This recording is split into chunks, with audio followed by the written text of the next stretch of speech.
Okay, welcome, ladies and gentlemen, boys and girls, to what is the resuscitation of a year-long dead YouTube channel. I thought, what better way to perform the equivalent of content CPR on a corpse than making a YouTube video with months left of our beloved game. So, a little bit of a different format for you guys today. This is the first time we've had guests on, as you can see. Today we're going to be running through the army lists for the 2023 Australian Masters event, and for my European viewers, quick rundown on the format of that. The Australian Masters is an invitational of the top 16 players at the end of the year in Australia, and they typically range from the three eastern cities of Australia, which is Brisbane, Sydney, Melbourne. Pretty rare these days that we get anyone from outside of there. But on the call with me today to go through the lists and add a little bit of perspective. So this isn't just an echo chamber of, yes, who shall I destroy first? We've got Glen and Sam Weston, who are both members of the Australian ETC team, both playing in the event, and most importantly, both available at short notice for this video. So thank you guys for joining me, and looking forward to going through the list with you. Yeah, great. It's good to be on one of your videos. Yeah. So of course the main challenge of the Australian Masters, as you know, for the European audience again, is just keeping track of all the kangaroos, knocking over the tables, and of course rolling dice when we're all upside down. Special magnets. Well, magnets. The biggest challenge is it happens at my house as well. So I was going to say we've managed to secure the best possible venue for the event. Do you want to run us through a little bit about that? Well, because I'm lazy and couldn't be bothered finding a venue, I've hosted some small events at my house before, and I have had a 16-person event here in the past, and we actually did Masters here last year as well. So it's great to have it all in the one place at our home, and one of my sons is a bartender, so he made cocktails during the third game last year, which was that's right. A big hit. Sell it, make the Euros jealous. Very good. Yeah. So I've got pool out the back if anyone wants to cool off between rounds. So it's a pretty nice place to do it all. So that's the punishment for slow play, isn't it? Your second game, you overrun, you get tossed in the pool. I don't know if that's such fully a penalty, clothed, though, is it? Fully clothed.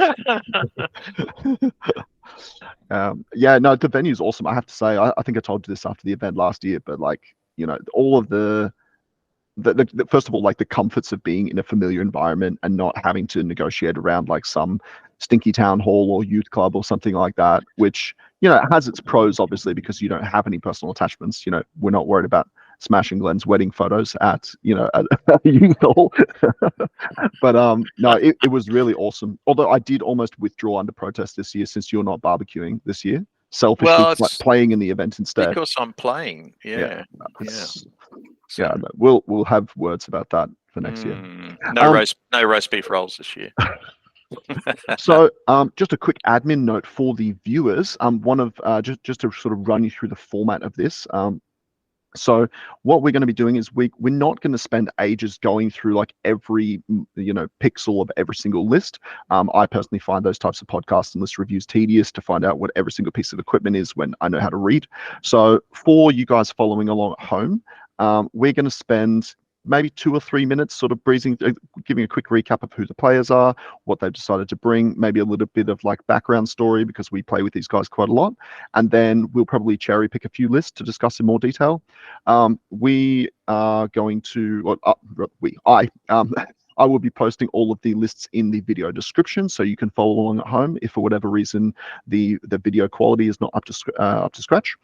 And I will also be inputting chapter timestamps in the video description so that you can jump ahead to the relevant sections. And then I think right at the end, maybe we will do the traditional, we'll make a prediction each or something like that. Viewers as well, if by the time you go through the list, we might give you a chance to pause the video and make your own prediction for who you think can take the gold medal at the end. So any other questions or objections or anything, boys, before we jump in? No, all good. All right. Just so everyone knows, 5 games, 4,500 points, and the third game is random army swap. You can't play your own army, in you can't general your own army. Yeah. The third? Third game. Yeah. And having played in two, this will be my 6th Masters event between Australia and England, but the army swap only happens in Australia, and it's like just awesome. Honestly, it's like the coolest thing. And honestly, the highlight of the event for me is not even like the presentations or the first round excitement of the draw or anything like that, but pulling the armies out of the hat at the end of day one is so cool. And I really like it because it rewards people who have broad rules knowledge and experience with a lot of different armies. And one of my favorite things, is to see like the fear in someone's eyes who only plays dwarves their whole life, and then they pull out, an Orcs and Goblins army or something, and you go, you've got some learning to do. It really encourages creative list design as well, because if you make a weird list that only you know how to play, people aren't going to do well with it. True. Well, let's see what people have brought. So I'm going to start sharing my screen. First, I'm going to put it in picture, and then I'm going to share my screen. God, I hope this works. All right, I'm sharing my screen, swapping to lists. Let's resize our mugs up here. I very nearly tried to do this doing YouTube live so that we could get some viewers in, but the fear of it going wrong with untested software outweighed. Okay, so here we are. By the way, for viewers, all of these lists and the event itself will be run on New Recruit, so anyone can go in and check those round scores, even round by round. Although we are actually doing hidden round scores this year, aren't we, Glenn? I hadn't actually decided that. Maybe we'll need to have a chat about that. So I don't mind the idea of it, but as we found out at the last event that did hidden round scores, if two people forget to input their scores, like Dan and Lockie, and forget to put their scores in, and then on the drive home from the event realize they didn't have scores from one round, it doesn't work that great. So we'd need to keep a close eye on it if we're going to do that. It requires just care on the ball. I don't know. Isn't that just like an acquired skill for this level of play? Like, well, there was no one to input your points. Yeah, there was no one to blame except them because. But so okay, well that's a TBD then. Up for decision. Yeah, TBD. Fair. But and so if we do hide the round scores, I think people can't even see like the leaderboard. Correct. You can just see who's playing who every round. Which that's it. All it does is matchups.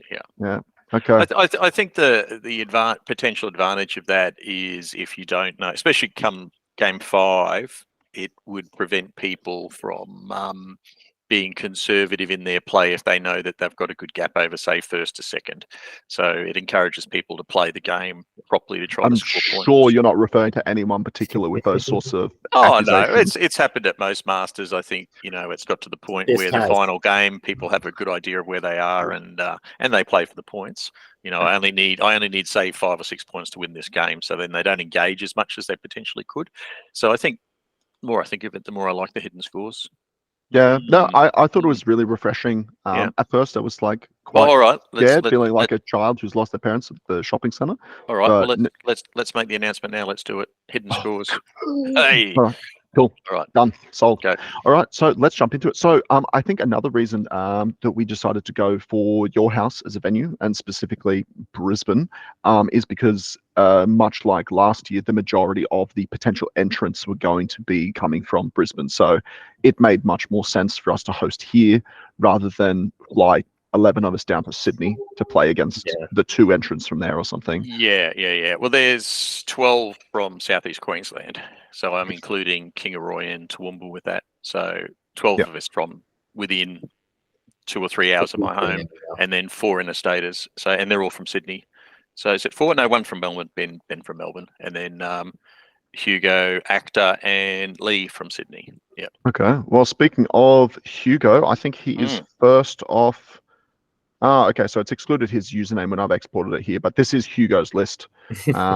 I'll include that when I paste the lists into the video description. But yes, this is Hugo's list. Bit of an oddball. Oh, I guess one thing here we can talk about per player is, what did you expect them to bring? I always try and like do some rough calculations around what might be coming in terms of overall army makeup, just so I can be like, oh, there's potentially 4 demon players. Maybe divination might be a good shout. Yeah. Well, Hugo traditionally is a Dread Elf player. That's what I was Like, thinking. Yeah. Most times I've played him, he's been Dread Elf. So I've not known him to play a Warriors list before. So It Right. was also a shock for me. I actually had him down as an Empire candidate because I think that was his most recent army that he took to a decent sized event earlier this year. But yeah, I think it's the only Warriors player in attendance, so it's Yeah, a I think so. nice. yeah. I expected perhaps Lockie to be Warriors, but he's thrown a curveball to us as well, which we'll get onto later. So Yeah, indeed. Mm. So, again, I won't go like pixel by pixel here, but it's pretty chompy type Warriors list with the double Feldrek ancestors and then some units with pom-poms, I presume. yeah, and the Helmore to bounce Yeah. some stuff around. So I Yeah, think that's it has probably that- the But interesting thing. That doesn't work on the Feldrax, correct? No. No, I was going to say, No. has that got some anti-synergy with big stuff because it can't do anything with towering presence? Yeah. Gateway. I'm just. I believe you looking can at it send now. through the giant, maybe. I could be wrong. No, surely. It I feel says like it was single it unengaged might be friendly the unit within 6 inches that does not contain gigantic models. Oh, okay. Yep. Me very, very ambitiously before the call. We won't need to look up any rules. No, I just This is the secret- Masters, God damn it. I know. Yeah. So the Feldrax can't go through, but everything else can. But the other 3 units can, yeah. Yes, correct. Which was not Yeah. Other 4 units, yeah, and the dogs can go through. Look out. True. I'll be very curious. Like I confess that I don't have that good gauge on a lot of the players from the south because we don't get to play with them that much anymore. So either they're practicing in secret or not at all would be my guess. So I'll be curious to see. I'm hoping for not at all. Yeah. But given how quiet the scene has become down there, I'll be very interested to see if there are, some dark horses from the south or, lame donkeys that get taken out the back and disposed of. Yeah.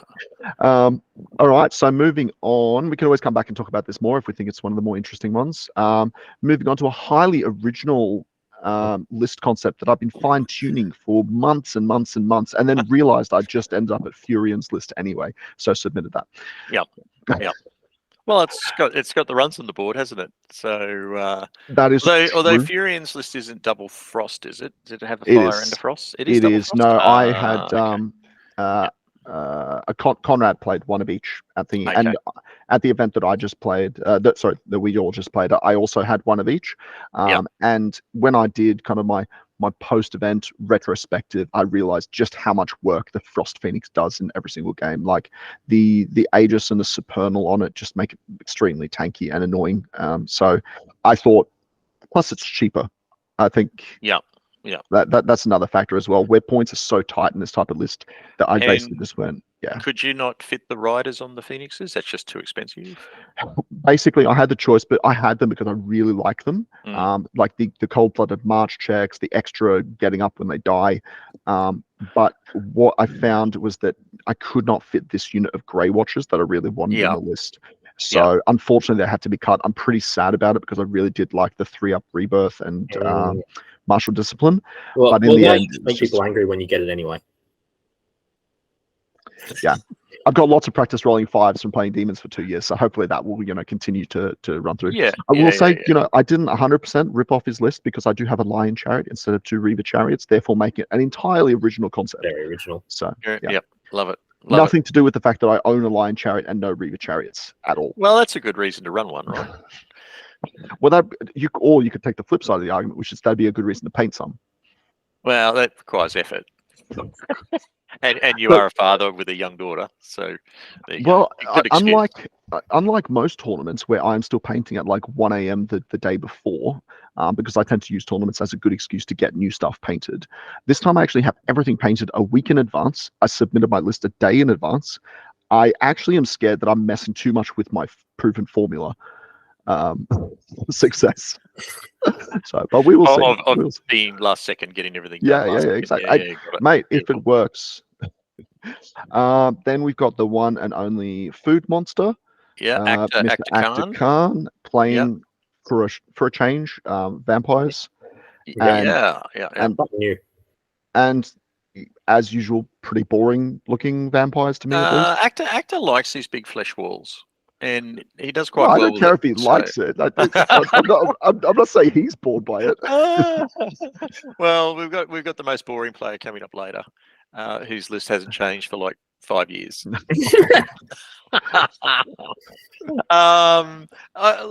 Actor, has he played this? He's played variations of Yeah, this. this is quite similar to his EPC list. Yeah. I don't think he had a unit of 10 wraiths though, so they obviously went quite well for him. And I can never tell how many heals has it got. 4 or 5, 4 or 5 heals. How many are in there? 1, 2. How many wizards has he got? 5. Must be 4. 5 heals. Oh, he's got the staff as well. Oh, yeah. Well, I guess he's got the option for 5. 5 raises if he has the thing. Big unit of ghouls. Yeah. And then I guess because zombies. So again, only 21 zombies, so that unit's probably not getting that big. I think that zombies are probably where the wagon goes. Of course. So that's like another 10 or 15 of footprint or something like that. So that's a proper column already, and then it's going to have characters in it as well. So that thing will stretch to 40. Yeah. And don't forget, one raise goes off, and that's like another 11 zombies or something. Yeah. But one thing I do quite like about this list is that he's really understands the weaknesses of it. Like he's got ghouls and ghasts, which are typically very bad against high armor. But then he's got 2 alchemy wizards, he's got shield breaker, and he's got 10 wraiths. So it does seem to kind of puzzle together quite well. For high armor. Yep. I will note that 110 point necromancer isn't an alchemy wizard, he's a hereditary wizard. Maybe. I mean, if he plays against KOE, is he not just going to put this guy on Quicksilver Lash and 5 dice that shit? Probably the guy above it, the adept. Oh, all right. Don't be silly. He's taking 5 heals into every single game. Maybe. I don't know. He might surprise us. He could surprise us. Maybe. Yeah. Okay. Here's a handsome young man. That's my list. Yeah. So you have finally found a way to not fail Leadership 9 rerollable tests anymore. Yeah, be undead. Be undead. Played dwarfs for all of last year, and it was surprising how many Leadership 9 tests I could fail regularly. So I decided to go after the root cause of that whole leadership section in the book. Well, I did play UD. I took UD to ETC in 2018 and got my ass absolutely handed to me. I had a triple Sphinx list. I was so traumatized by it, they sat on the shelf for the next 4 years. So you had to literally blow the dust off them. Yeah, I've only just plucked. Well, it's sand, I'd like to think, because they're out of the desert, right? So I've only just plucked up the courage to start playing them again, and I'm quite enjoying them. So it is nice to have stuff that doesn't run away, and units that you can get bodies back on is pretty neat as well. So that's quite different. Healing is good. Yeah, I know, right? And they have been going quite well for you. You won Basement Brawl a few weeks ago. Yeah.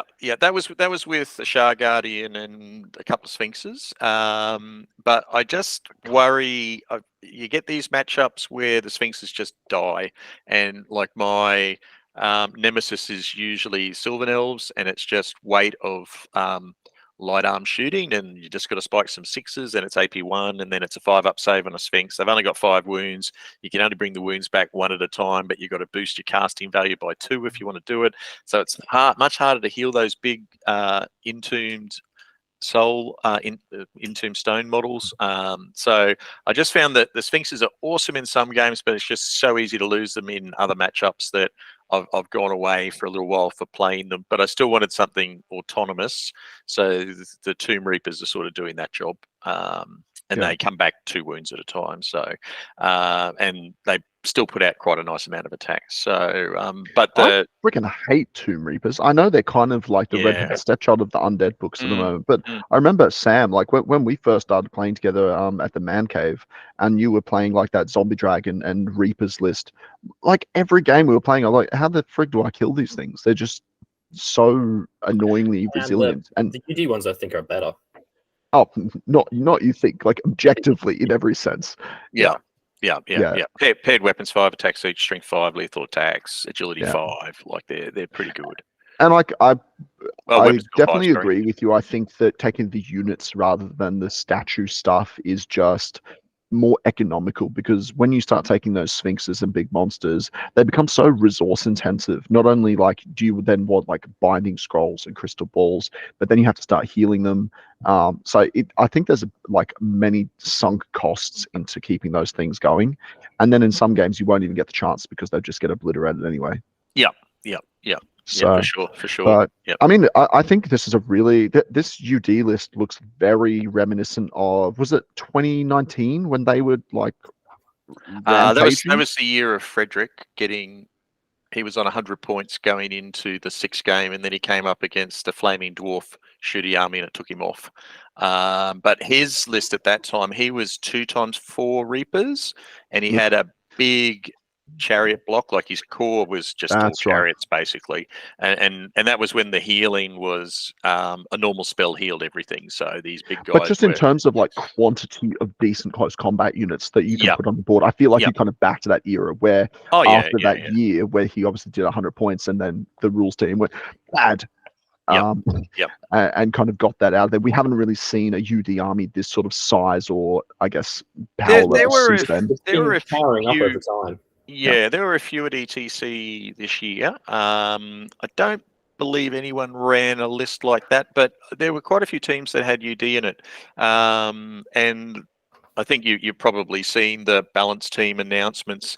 It's a hard one to balance UD because it seems to do well in teams tournaments, but it doesn't perform well in singles tournaments.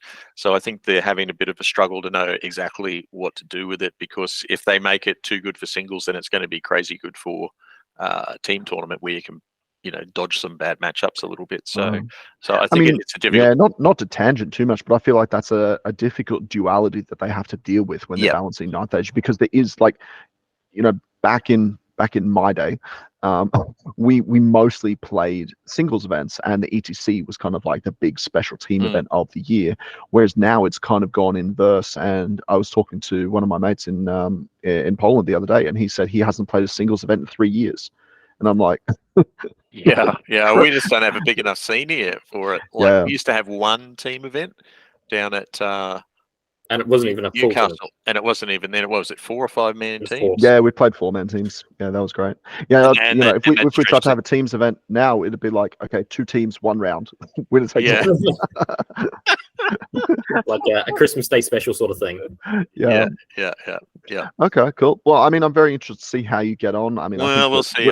We've talked about your list in advance. Like, you managed to get this architect in, which I think is really cool, given you've got a couple of those construct units. Yeah. He usually hangs out in the cataphracts because he's on the same mount as them, and then he can give the 5-up regen either the cataphracts or the reapers. So that's sort of nice, especially like early on in the game where you're getting range damage coming in. Like it's quite good. Yeah, and he can be emergency chaff if he has 225 points or something. So he's quite handy. Moving on to Mr. Aaron Holland. So, by the way, this is the first. I've been like holding myself for 48 hours, not looking at any of these lists, because I wanted to do a live react with you guys. Yeah. So, and then you see a list with 7 Khans in it or something. Is it 7? Yeah, something like that. 6 Khans. This is the first time I'm seeing. I've obviously seen the races that people are playing, but this is the first time I'm seeing the actual line item details. Yeah. So Aaron, at least I've been saying it for a couple of months. For me, he's like one of the rising stars of our tournament scene. He's been doing great with his demons. He's been really, really, really well. Like I thought he was going to take demons. Absolutely thought he was on demons. Yeah. I mean, he's been doing so well with them. He beat both of you guys at Basement Brawl. Yeah. And Sam, did he beat you again at Up the Mountain? Yes, he did. Wow. Yeah. So I'm like. And he got a 10-10 against me in the first game, which was the best result anyone got all weekend, and like by a bit of a long shot. So I was very impressed overall with his last few events. So that this is not to say he won't do well with this, but it's definitely, a little bit of a left field list. What do you think about it? The 6 Khans are interesting, right? Do they guess they just can be a unit on their own, which is pretty crazy, right? Well, you don't want to run them in you don't want to run them in ranks, because otherwise you lose all the attacks. So you run a box of 3. You run 2 lots Well, you're of not 3? losing that many. They've only got 4 attacks, so you're only getting Yeah. 1 attack to strike from the second rank with a strength 7 great weapon. Yeah. And yeah, then yeah. they're still getting impact hits and loads of stuff. But And the I, ogre I, crossbow, I don't see people play that. Is it like a strength 5 crossbow or something, or what is it? Can anyone tell me what an ogre crossbow Yeah. does?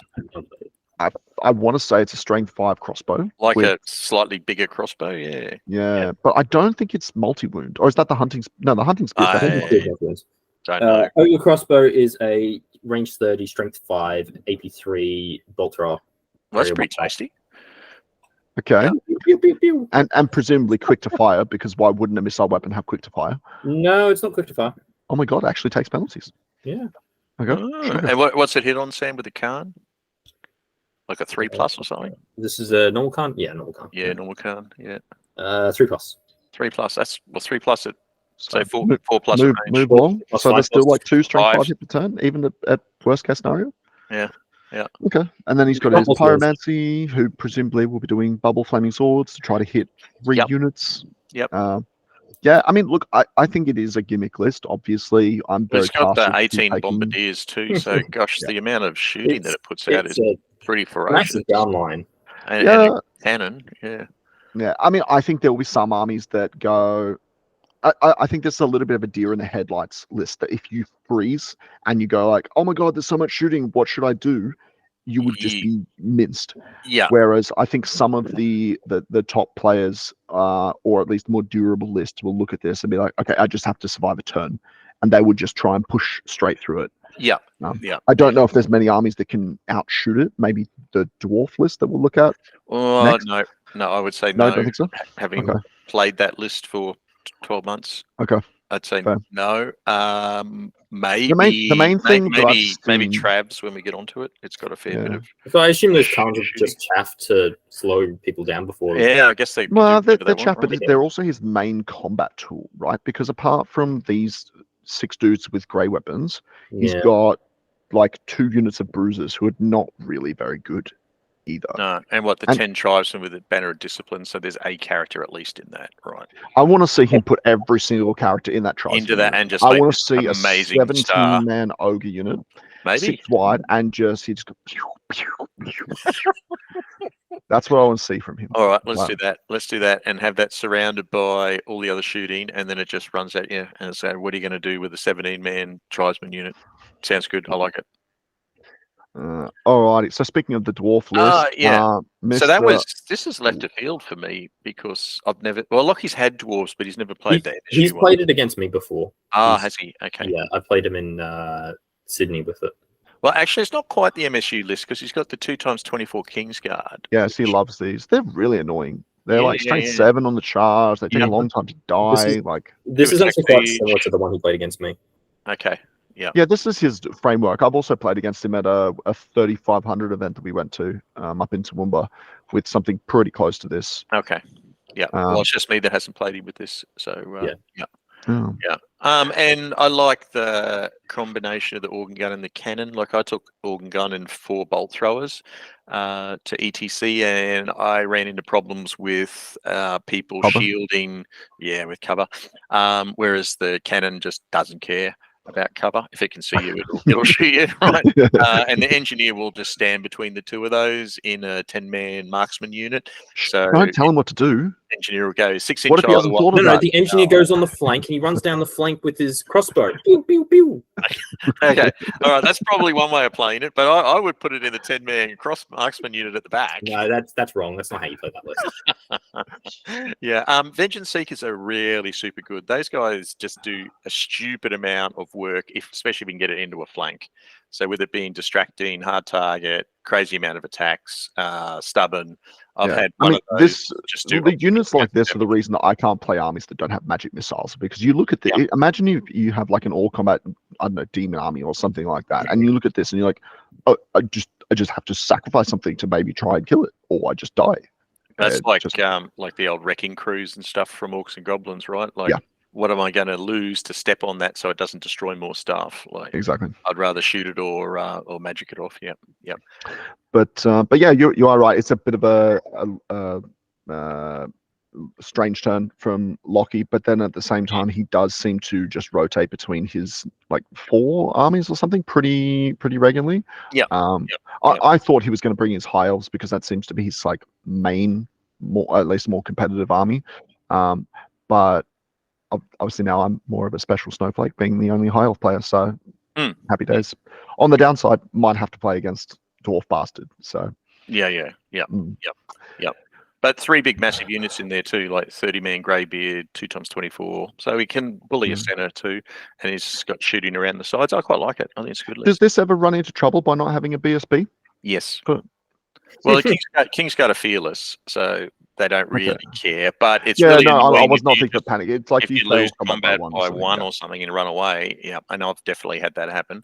But then these are not that expensive. Like 500 points for freaking. What do you? 500 points is expensive, man. Like so the true MSU list, like the list that I took had nothing. Most expensive unit was a Grudge Buster at 300. Well, obviously it's going to look expensive to you. Yeah. So the idea with the shocker, the guy who had 22 units at ETC thinks one unit of 24 guys is expensive. But it's okay if you're running without the BSB then, because each individual unit is small. But you know, if you've got like 500 point unit that runs away because you lose combat by 1, then that's really disappointing, right? So don't roll a 10. Yeah, that's true. That's true. Or an 8. Yeah, it's not steadfast. All right, we've got Lee Jefferson with a second Vampire Counts army. Yeah, I also don't know anything about that. Oh, it's the same, isn't it? Like, has he got ghasts? No ghasts. No, I think it's quite different. Double ghouls, 40 ghouls and 38 ghouls. Yeah. So one of them won't be anywhere near as strong as the other one. Does one will have the characters? Yeah, one will have the character in it. Well, obviously the one with the champion gets the characters, right? Because it's 38 and 40. Is that what you're thinking? Well, no, it's the 40. It's because it's got the champions in it, right? I don't know why you don't put champion in the other ghoul, because that's the first thing that comes back, and it's so goddamn annoying if you're a character. Yeah, under champions. But then also, like, don't forget that Lee was like infamous last year for having the Sylvan Elf army that didn't have a musician in his archers, and no one wanted to get it in the army swap. So I don't know. Maybe he just has. Okay, I won't try and justify his decisions. Actually, there's no BSB in the Knights either. It's just nothing, right? Yeah, 12 Knights. Oh no, not BSB. No Muso, rather. No, nothing. I have trouble playing without Musos. I feel disabled. I can't do it. Yeah. Ghouls don't get them, do they? Ghouls can't. You have to buy them now. I think because they tried in a recent update. They tried to remove the number of special rules in basic core units, and so ghouls had a rule that like the champion gained swift reform, and they said, "Why are we bothering? Just let them buy." Just let them have Muso, right? Yeah. So, yeah, probably not. I think this is quite different to Akdar's list. Like it only has 2 wizards, so he's only got 2 razors versus potentially 5. He's obviously got, probably these characters are much fightier. What's this guy? He's got 3 razors. He's got the staff in there, so I think he's got a 3rd. Oh, yes, he has got the staff. Okay, I'm reading too quickly. On the second character, it's got. Gotcha. Okay, yeah. So it's obviously like a ghoul bus with 2 guys, and then I wanted to say the list is faster because he's got the Varkalax, the Spawn, and the Knights, but then I suspect that there's probably a little bit of pace inconsistency here, where like the ghouls will actually be left behind and all this stuff will just run off and die by itself if it's not properly supported. Especially because they've got Frenzy, right? Or at least True, Frenzy and no BSB. And don't have Frenzy, but the Spawn do. Yeah, but I don't know. These Varkalax, like, I feel like they're a unit that looks really good on paper the first time you pick up a vampire book, but the more you play them, you realize how soft they are. They're expensive, hey, 325 for I think that, and they're only 4 HP from memory. Yes, 4 with just a 4 regen. So you got Pyromancy. Off they go. Yeah, I think the last time I played them was with my MSU dwarves, and it had so much flaming shooting, those things just like dropped like flies. It was horrible. Poor vampire player rocking up with his nice fluffy Varkalax, and it's like, what you got there? I have 6 flying flaming machine guns. Enjoy. Pretty much. And Glenn just goes, "Good game, mate. Yeah, have a good game." Yeah. Thanks. I will. So now we've got our last minute entry, Mr. Ryan Kerr, who So many was- thanks to Ryan, because as of lists were due Sunday night, and on Sunday Michael Roberts got his roster, and he was rostered onto work at the base hospital, and he can't get out of that. So Ryan selfish. graciously submitted a list in double quick time before lists were due, and said he could come down. So that's great that he could join us. Awesome. Yeah, no, I played Ryan. I always enjoy playing Ryan. He's such a nice guy. And he was also playing Demons at the last event that we took. But a completely different list. Well, we were having a chat about this kind of list after that tournament, writing a list in this style with the Sentinel and two Hope. Oh, it's your fault. Thanks. Well, no, he came up with this, and I was like, oh, that sounds fun. Yeah, because he was running the Courtesan Scourge at the last event. Yeah, at 3,500, the douche. Oh, come on. He's took triple Reapers and a Griffin at 3,500 and a Kenrick Tower guy. What's the problem with that? That's like just variety and mixed arms. Come on, haters. Haters gonna hate. We just hate you because you won. So this is a cool list. It's got all of the units that I like from Demons, except the Hellhounds that I pretty much just despise. No musicians. Simple as that. What do you do with these? They go forward and then they die somehow. But you I think said it's quite cheap. cool. They're cheap, right? 160 points. Is it 160? Yeah. But for me, a unit has to not just be cheap; it also has to be able to. You want it to do something, yeah. And like these ones, I find they just rely. They basically get one round of combat, and then you try and grab some sixes and kill something with lethal strike. And if you don't, then you're sad and they die. Right. The other thing I'll say is that although he's got a lot of shooting, like he's got the double harvester and the triple imps, he hasn't got any magic missiles to back it up with. And these imps, they're really good because they got volley fire, but much like in the UD army where the bows are not very picked because they don't volley fire over all your large close combat units, he's got this, and this, which are all large. He's got 6 large units that are going to be taking up a lot of space and potentially blocking his sight lines. Yeah, so, I think you'll probably find, if I have to think about a deployment for that, he's probably got the 3 units of 10 imps side by side in the center of his lines, and then it's mirrored either side with the 4 brazen, or the brazen, a blazing glory, and a hope harvester on each side of that. So simplest is best. Simplest. But I've told you before, haven't I, that back when I was coming up through the tournament scene, I used to play a Lisbon army that had 2 of everything and 1 Stegodon, and the Stegodon would go in the middle, and then I would just domino out from there. And that's not OCD at all, is it? I like, and now I'm like fully recovered and reformed. Now I like to play units that have 1 of everything. I don't like even duplicates, except for my masters list, which is a momentary lapse. It's triplicates. No, it's 1 unit of 3 bolt throwers. All right. Okay. All right. You can put that in the center of your line if you like. Okay. All right. We've got Ben Wadsworth, the friendliest. I'm going to let Sam talk about that because I know nothing about Saurians. It's very few line items for a Saurian list. Yeah, the big hits there are the Carnosaur and the Taurosaur, I guess. Have you played Ben much recently? No, not really. I know. So Ben's another one of these funny Southerners where I have no idea how much he's playing, but I do know that he tends to play a lot more online events than the rest of us do. He does actually, yeah. Yeah, so he's one that I'm kind of like, yeah, really nice, friendly guy, but also he could be the smiling assassin. Yeah. So yeah, it looks like kind of the type of Saurian Ancients army that Ninth Age has been pushing through the new army book, which is kind of like big combined blocks with various wizard support. Not really the way I like to play them, which is why I haven't touched them since the new book dropped, unfortunately.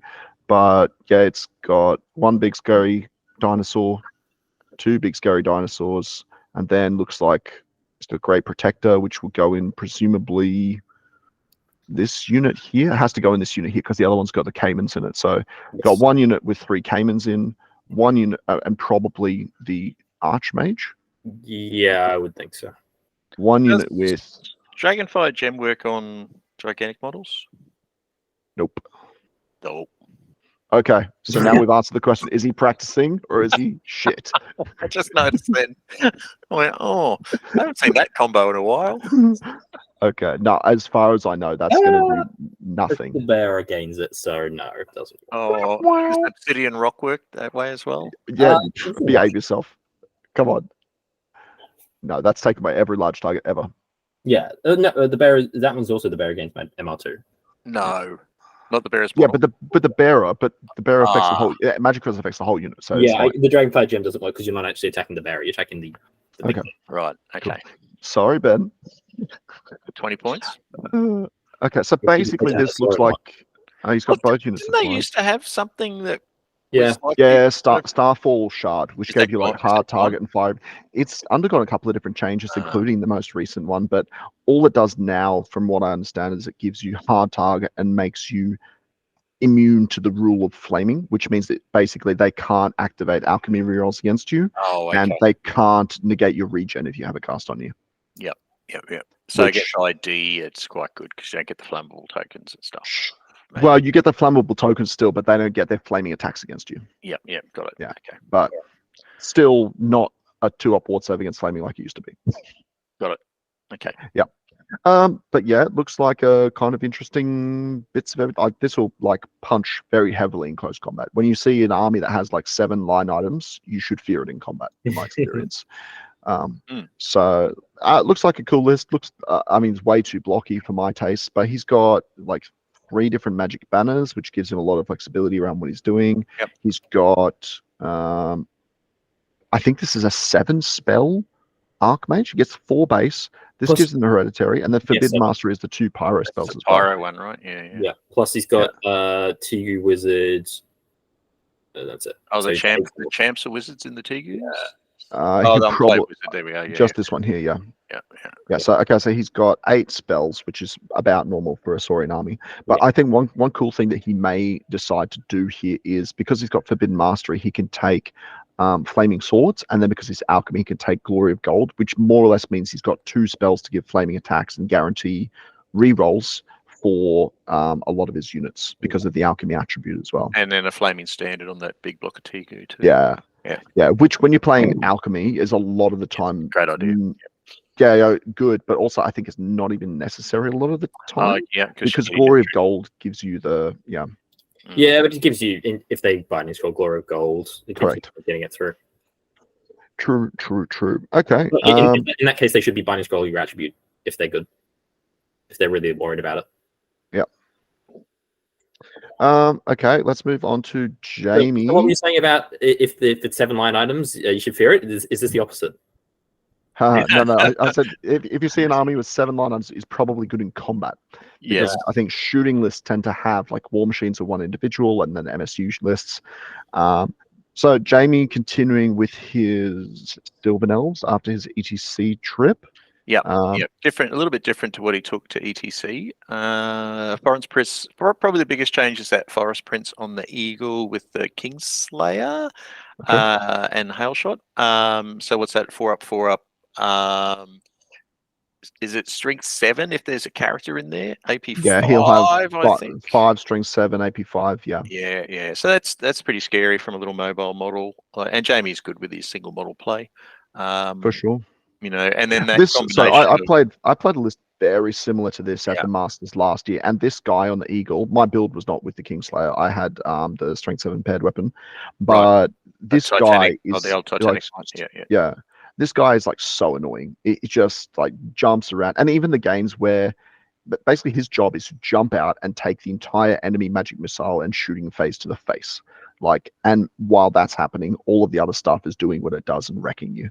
So I'm honestly surprised it took Jamie this long to come around to this, but I know he loves to unit spam as well. So and the way that the huntsman, wild huntsman, and archers work so well together is just almost broken when you play against it, because the archers just stand back and shoot you, and the wild riders stand in front, and the archers can see around them with. There's no trauma behind your words at all. No, I know I've been traumatized many times, and if you try to get anywhere near it, then the wild huntsmen have got like good charges on you and rip you to pieces. So unless you can deal with the wild huntsman with range damage / magic, it's a very, very hard list to do much against because you just get shot to pieces and you can't press forwards because you're losing combat because they're going to strike before you. For sure. And I mean, the great thing about Sylvanelves is like how immune to leadership you are with so minimal investment. Like he's got no BSB, but he's got these 2 units which are fearless. Sorry, not fearless. They've got re-rolls, and one of them will be never panicking because the general will be in there. Correct. Yeah. And then he's got fearless. It's just Pathfinders. So he's got 2 units that cost almost nothing that are leadership 8. 3 units cost almost nothing. He's got 3 units that can basically take a leadership 8 panic check. Yep. Who cares, right? Yeah. Yep. And if they all fail, it's 550 points. Pretty terrific. Yeah, it's pretty good. I mean, very good list. And he's got his ranges in here, which was something that I didn't have last year. So his scoring is probably a little bit better than mine. Did you have the Dryads in yours? I did have Dryads, and the main reason I had them was I want an extra scoring unit, but I also had a Matriarch, the Dryad Matriarch Adept, because I wanted to have I was running a triple Adept list last year, which I think this year I would probably go to a Master if I did it again. Just the +1 to cast just means you don't fail on spells as much. It's kind of annoying. Well, low casting values with Cosmo too. It's really, really good. Yeah. And then if you're able to flip flop the good evil thing for Cosmo, it's even cheaper again. Exactly. Yeah. I mean, everyone knows at this point, like the genie's out of the bottle. Everyone knows that Sylvanelves are, one of the top armies, and Jamie's obviously very good at playing these kind of combined arms MSU combat lists. He's a regular gaming partner of mine. I played the prior list to this. I played his 2 iterations before that, so I can testify that he does it very well. What are you guys doing? You're taking it so seriously, having test games and shit. Like, oh no, it's fun, right? Like he comes over with a 6-pack of beer. So, oh yeah, try and downplay it. Pretend like you're having a good time. Yeah. So okay, that's cool. This is the first time I see his list. Drinking it in. All right. Mr. Haig McCliskey, Team New Zealand All-Star and regular. Two times Australian ETC Master. Is he 2 times? Definitely won it once, hasn't he? Oh no, sorry, Australian Masters. ETC Master, what? Sorry, Australian Master, not ETC Master. Yeah, I think he may have. Yeah, he won it back to back with the same Orcs and Goblin list. Yeah.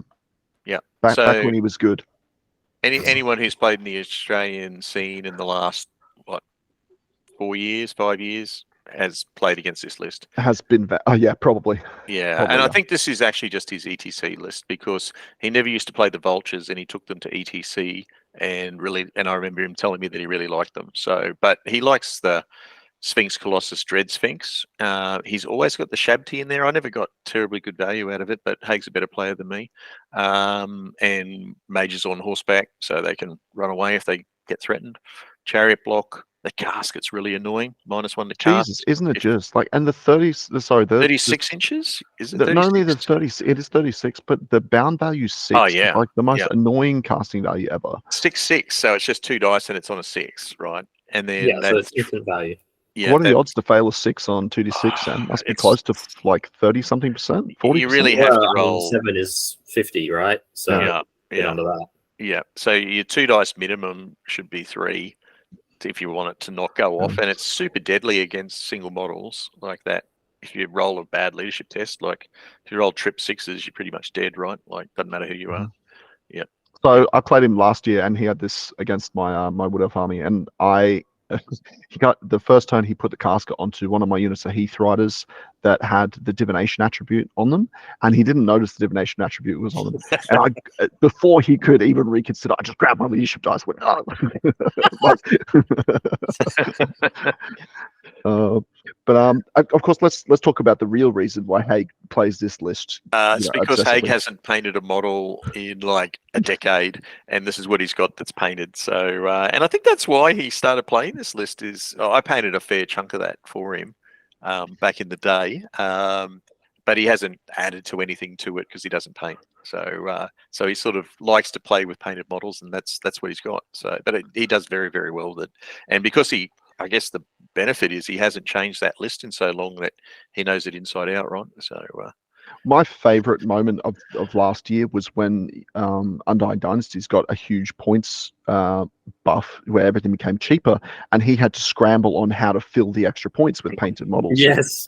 He was like the only UD player in the world complaining that stuff was getting cheaper because he couldn't fill core anymore.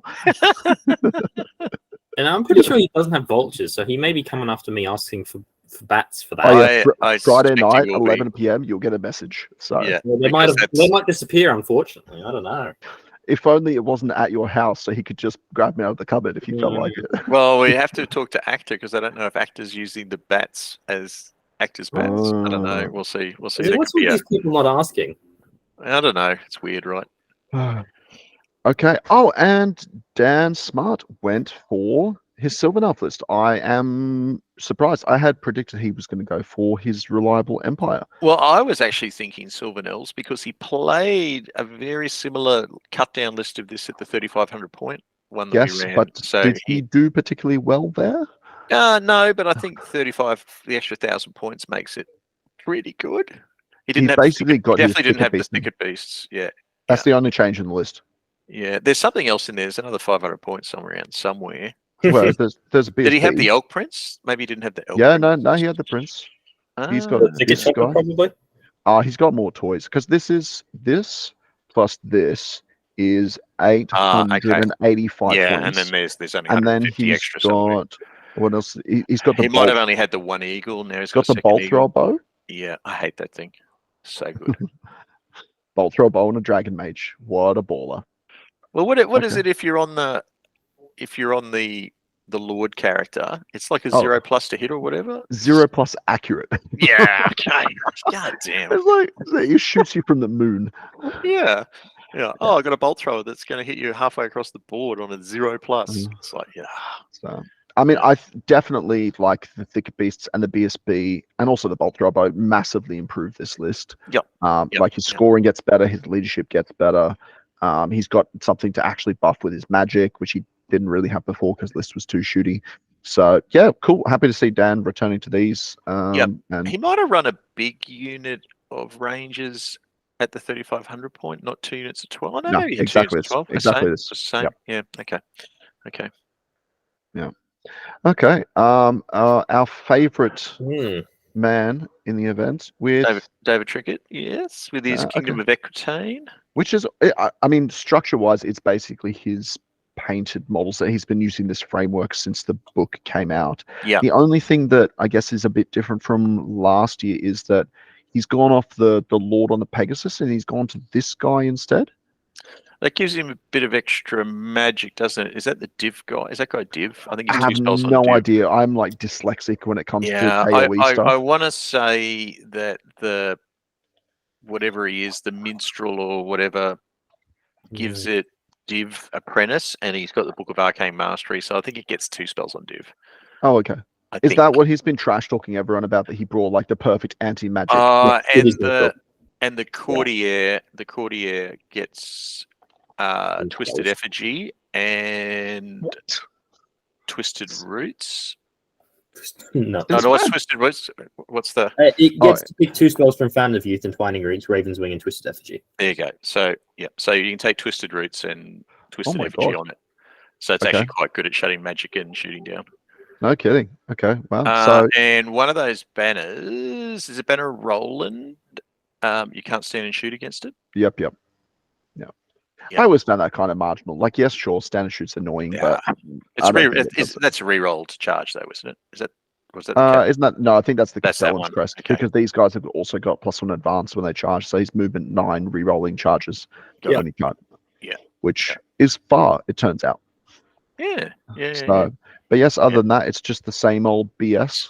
So three blocks of knights that all look exactly the same, just to tilt me, because I hate this book because it's all just different flavors of knights, and there's no real easy way of telling them apart when you play them. Like every KOE army is difficult to play against because you don't know what the models do. And the champion is the one with the plume, except that they all have plumes. That's it. It's not the bigger plume though.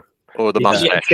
Except in some units, so in the units where they've all got plumes, he's the one with no plume. And in the units that none have plumes, he's the one with the plume. Unless you get the models mixed up when you're re-racking, then you're just screwed. That's right. And a green plume special, but a teal plume is core.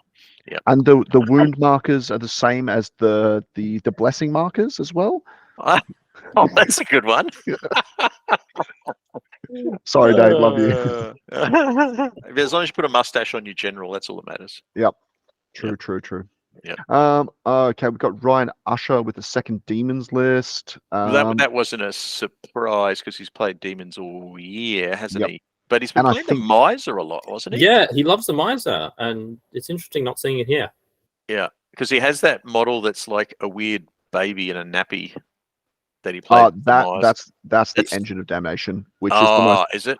Okay. Okay. I don't even think it's got a nappy, Glenn. I think that is just like bare. It's just disturbing. He very proudly flipped it over and showed me the very. It's nutsack. Yeah. On that more. So yeah, trauma. Yeah. But it is actually quite a good model, and it's a legit model. It's not just a weird toy that he's got, but it's dead set creepy. Yeah, not as creepy as a home taxidermied rat as a bomb, which we had in the past. But yeah, this looks very much like what Ryan played at Basement Brawl, with the obvious substitute. As you mentioned, he's gone now to the Strixion's Spirit Sentinel instead of the Miser, which I think is a reasonable choice because this thing is actually still quite tanky. People underestimate how. What's the Strixion Spirit? That just makes it fly. The flying because so it can't join units, it becomes gigantic. It flies and it's got 7 HP. Got it. So the thing that I really noticed, because I was TOing Basement Brawl, and so I wasn't playing, I had a lot of time to look at games, and I'm obviously stalking the Demon games as a Demon player. It really made me like miss having a Demon Magic phase, because Double Master, and especially now he's got the Sentinel, so he can do 2-to-1 Veil tokens. This is gonna rip people to shreds. Like, I thought your Magic phase in the past, Bobo, was just spear spam, just spear. What are you casting? Spear. Yeah. Spear. What's the question? What happened to one of everything, Bobo? Just one spear, you just cast it 6 times. If I would normally only get 1 through, if that makes you feel better. Okay, all right. But yeah, I think not too much to talk about here. It's a kind of mixed bag Demon army with one of everything, I guess. Yep. It's got the engine rather than the one that can go in the unit. But I think that's fine. And again, similar to Actor, I think it's worth talking because I'm a Demon player, so I look for this sort of stuff, particularly around armor piercing, which seems to be a problem that you always have to deal with in list building. So he's got like the Lemurs and the Hoarders, but then he's also got the 2 Blazing Glories. So that kind of patches that lack of AP on those units, which is quite good. Interestingly, I think AP is not really that important in this tournament because there's lots of demons, vampires, Sylvan Elves with very low armor. Yeah, I know this Kingdom of Arcane, but one Kingdom of Arcane. Yeah. But I know. But isn't beating this like twice as satisfying as beating, I don't know, some shitty ogre army? Well, if you want to win, you got to beat that list properly, right? Like you're going to play. If you're going to be at the top of the field, you're going to play that list. So you really need tools to deal with David's list because he's a top player, so he's going to be up the top. So if in 5 games you're not going to dodge him if you've got a chance. If you want to be you aim for number army 1. That would be play him in army swap. Play him in the 3rd round. There you go. There's your tactic. Yeah, and get his army and play it against him. Awesome. Yes. No, because he'd be better. He'd probably know it too well. No, yeah, he wants something completely different. Yeah, but it'd just make him cry because it's a good list, right? And he'd hate someone playing it against him. That'd be the best one. He starts complaining about how broken KOE and stuff he is, smashing. Oh, my list is so broken. The only time he would admit it. All right, so next we've got Travis. It's annoying not having the names on here. Trav's got a lot of shooting. He does. It's like 1,600 points of shooting or something, if you don't include the stank. So if you put the stank in there, it's like 2,000 points of shooting. Yep. So yeah, crazy big investment in shooting. So Yeah, I've been kind of workshopping this list with Travis for a couple months. It's got a lot of elements from stuff that I liked to play when I had a brief foray into Empire, including like the Night Boss, the Rangers, the Writers.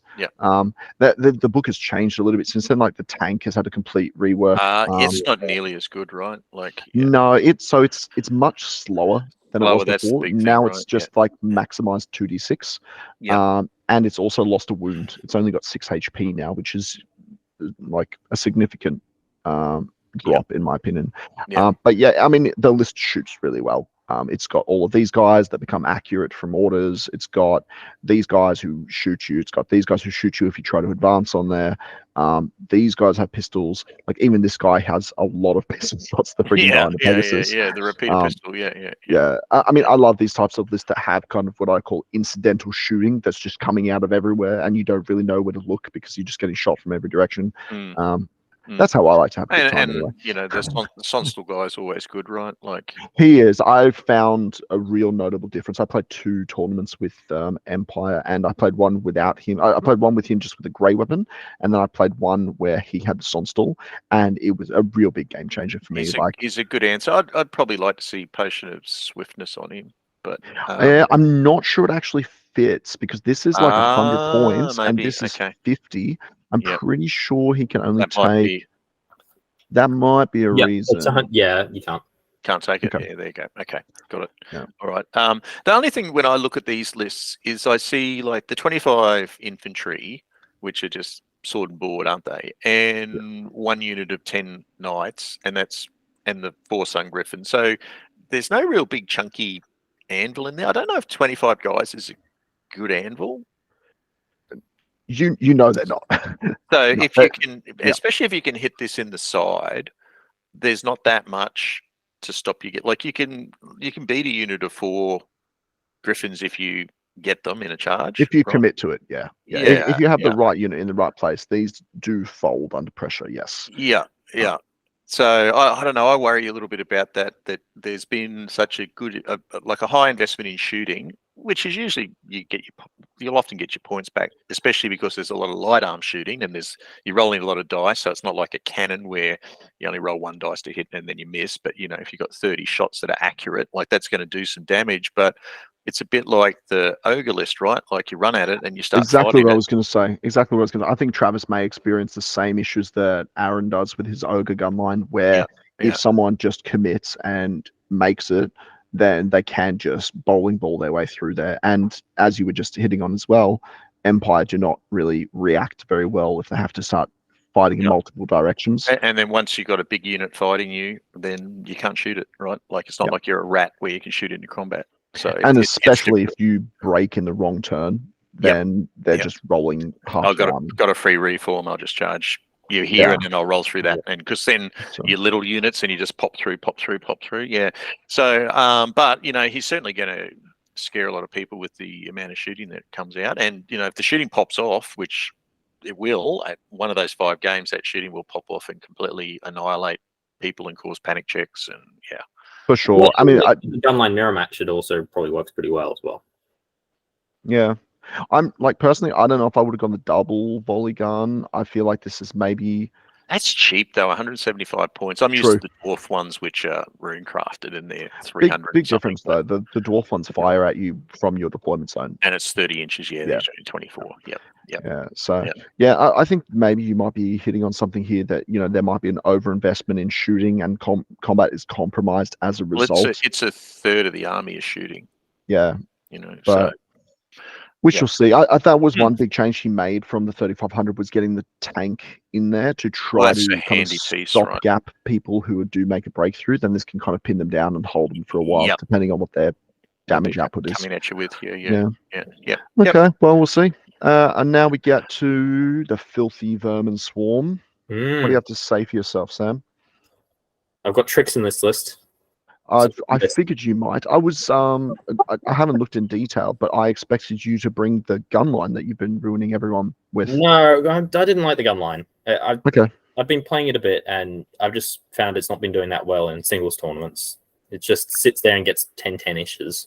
Like you win games, but you don't win big. So I decided not to take it for this. So Is this a push list? This is a push list, yeah. Okay. Yeah, it's and then like every single unit. Okay, you've got two of the same things down here, but like all these unit sizes are different, which immediately gives me anxiety. Yeah, they're very specific in those sizes because there's combos that need exact exact health point numbers. Right, because you've got like the bell that if it goes in the wrong unit, the unit doesn't fit in the deployment zone. No, it's to do with the drill team. The drill team can only take down a certain amount of wounds, so everything's perfectly calculated to be on the maximum there. Okay, cool. So who do you drill down? Drill down the unit of 43, which has the Bloodfur Legate with the Greater Eagle standard, so it doesn't need to be in the general bubble to be effective. Gotcha. Okay, so you're not drilling down the Doomblade. No. Yeah. Okay, cool. And then this guy, you could put Swarmmaster on a halberd. What does that do now? You get one. Is it grind attacks? 2 or AP1 for every rank you have. Yeah, it's grind. Okay. Cool. Plus you get your halberd attacks. Gotcha. Okay, and then he's not a BSB, right? You don't get extra points for killing him. He's just a dude. No, but I get the +1 combat res for him. So that the unit he's in has a static of 7. Cool. Yep, annoying. And then that pops up just out of a tunnel marker? Out of a tunnel marker, and there's 3 tunnel markers. Okay, cool. And then you didn't decide to go for the big drill, the drill dough? No, I think the drill dough sucks. It's always, and whenever I look at these drill lists, we always talk about the drill dough. It's like, should we take the drill dough? And it always comes out to being, no, it's just kind of rubbish. You could have just had one less arena beast, and then you've still got something good, but then you could have said, drill dough attack. We wanted I wanted a 3D printed drill dough. I'm sure we could find something suitably. I call it the hammer. Have you got black resin you could print it in? Yeah, I'm sure shiny black resin. That'd be great. So once you go black, you never go back. Okay, cool. Well, I'm excited to see how you do, Sam. I'm sure that people will have no freaking idea what any of these units does in combat and impale themselves as a result. I do know the brute unit just kills stuff. How many attacks does that 8-man unit have if it's 4 wide, Sam? I think it's close to 40. No, hang on, no, it's not. It's like 30 or something. Ridiculous. I'm pleasantly surprised to see only 8 because I know last time we played you had like 2 units of 12 or something stupid. It was like toxic to play against. No, I couldn't get more. But yeah, I like the unit variety. It seems like you got units that do a lot of different stuff. Don't worry, with the new book, the brute's coming back. Oh yeah, I don't know. They buffed Vermin Swarm or something. We better comment for anyone who's listening that this was the book was locked before the most recent update for Vermin Swarm and Saurian. Sorry, the books that you were making the list with were locked prior to the latest update. So the Vermin Swarm and Saurian Ancients are written on the previous book. So, correct. Before they got even more broken. Yep. Well, on the bright side, your stuff can actually break from combat if you somehow actually beat them, right? Yeah. Because you haven't got the dictator. Yeah. And Sam's like, try it. Try it. Here you go. See if you can break that 69 unit of Vermin Slaves and the Vermin Legion at the 50. You'll be like 70 odd wounds in there. And what's your leadership here? Most of the time, 7 reliable cop. 8. 8. Oh, because you've got litter or something that does that? Yeah, there's litter in there. Oh, this is the guy. Okay, gotcha. And then what's your magic here? You got 2 spells here. 3 spells on Witchcraft, and then Crown of Wizard King Rod of Battle. The bell gives you an extra one. Wow, that's like the most eco magic phase in the tournament by a long way. Yeah, I'm not particularly happy with it. I think the list needs more massaging, but it is what it is. Cool. Well, and do these guys ambush? They can, but it's a bad idea. Okay. They can only ambush out of the markers, and it's okay. And are they ambush in the middle of the board? Do they have poison shooting? No. Do they have poison shooting? No, but their shooting is like AP2. AP2 for some reason. Yeah. Okay. Cool. Well, I mean, it looks like a cool Vermin Swarm list to me. I'm excited to see how it does. Is that the end? That's the end. That's the end of all lists. Yeah. Okay. I know. I felt like we actually deep dived into quite a few of them there. Did you want to look at any more in detail, or? No, I think that's pretty good. I think you sort of picked the eyes out of it and made a few comments, and Found Sure, one yeah. list error. Cool. Okay. Since we're all playing, why don't we go for who do you least want to play against? It just not personality wise, just like list wise, matchup wise. Well, I'm happy to play against anyone in the field. I don't think there's no one I don't want to play against. No, Dave, from a personality point of view. But what can you army swap on that? Can you not crack the armor on that? Or he's just it's all over you the too fast fast. things that are annoying. I can probably. I think Dave's list is worst for me. Yeah, I think it's very hard to beat. But I'm happy. And actually, your list is super difficult too, Bobo.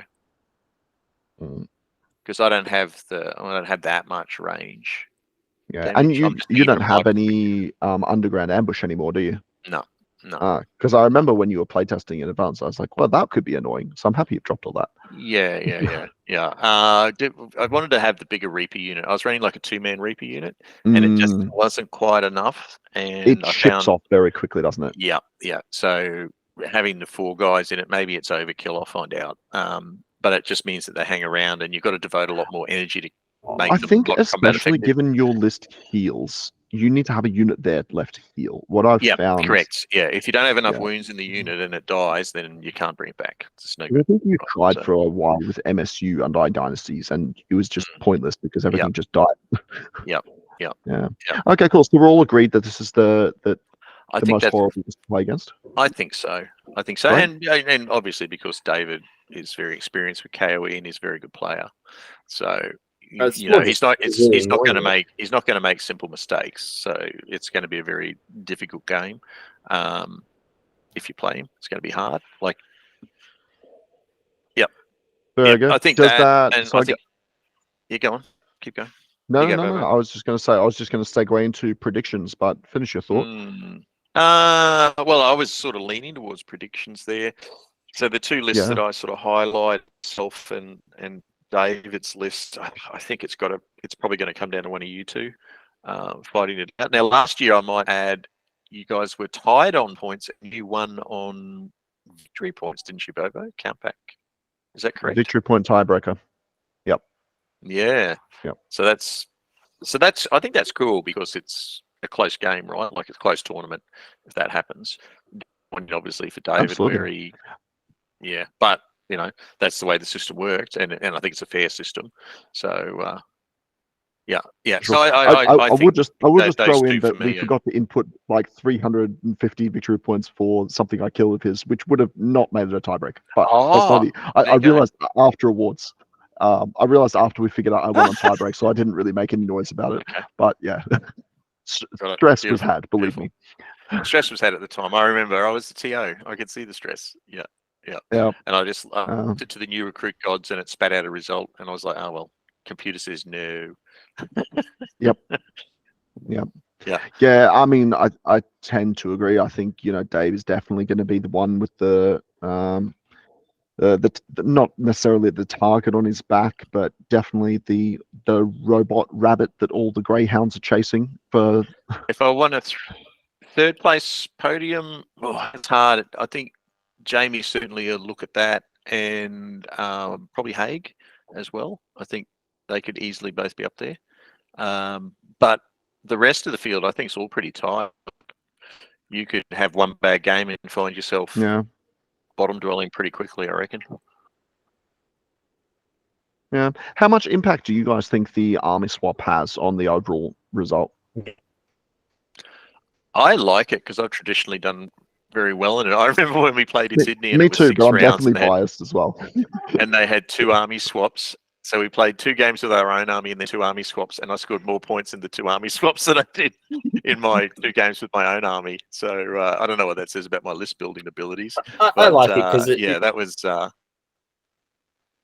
It means that the players who just play a single list for like 2 years straight and never play anything else get punished a bit for being so inflexible.